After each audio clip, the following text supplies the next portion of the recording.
পানিহাটিতে শুভেন্দু অধিকারীর নেতৃত্বে বিজেপির পরিবর্তন যাত্রা।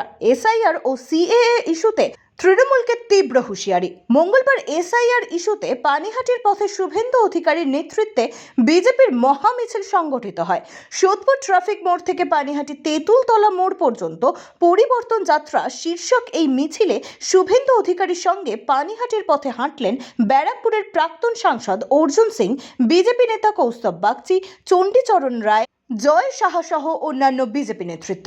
হাইকোর্টের শর্ত সাপেক্ষে এই মিছিলের অনুমতি অনুযায়ী বিকেল 3টে থেকে এই মিছিল শুরু হয়। মিছিলে অংশগ্রহণ করেছিলেন অগণিত বিজেপি কর্মী সমর্থকরা।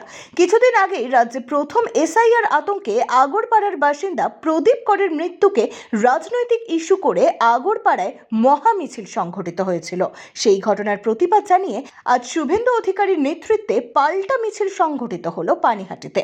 মিছিল শেষে আগরপাড়া তেঁতুলতলা মোড়ে জনসভার আয়োজন করা হয়। সেই সভা থেকে এসআইআর ও সিএএ ইস্যুতে রাজ্যের শাসক দলের উদ্দেশ্যে হুঁশিয়ারি দিয়ে তীব্র আক্রমণ শানালেন শুভেন্দু অধিকারী।